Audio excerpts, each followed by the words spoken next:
Merci beaucoup. Je vais vous prendre un latte avec du lait d'avoine et de la vanille, s'il vous plaît. Merci beaucoup.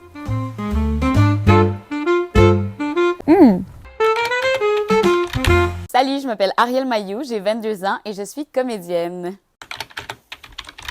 J'ai commencé à faire du théâtre amateur à l'âge de 5-6 ans parce que ma mère trouvait que, haha, jokes on her, je parlais pas assez fort. Ses amis lui ont conseillé de m'inscrire à des cours de théâtre pour m'aider à me déjeuner, m'aider à parler plus fort et elle a créé un monstre parce que mes amis vous diront que je parle trop fort et beaucoup trop souvent maintenant. J'ai commencé à faire du théâtre amateur à ce moment-là, dans un organisme qui donnait des cours de théâtre à des enfants.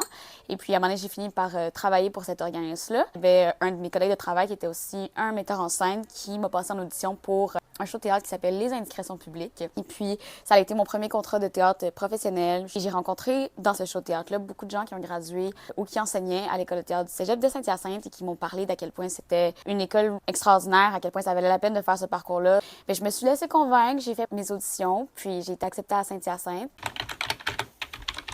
J'ai tourné sur Alerte. Je joue le personnage de Naila Londreville, qui est une ballerine. Ensuite, j'ai tourné cet été sur T-Rex, qui est une série qui aborde la masculinité toxique. Je joue le personnage Camille Perrault. J'ai tourné aussi cet été sur une série qui s'appelle Le Retour d'Anna Brodeur, où j'ai eu la chance de travailler avec Gilles Le Breton et Benoît Méguénis. Et finalement, au moment où on se parle, je suis en plein tournage, on est à la moitié du parcours pour une série qui s'appelle Libre de maintenant. Et je joue le personnage de Ariane. Donc c'est ça, voilà.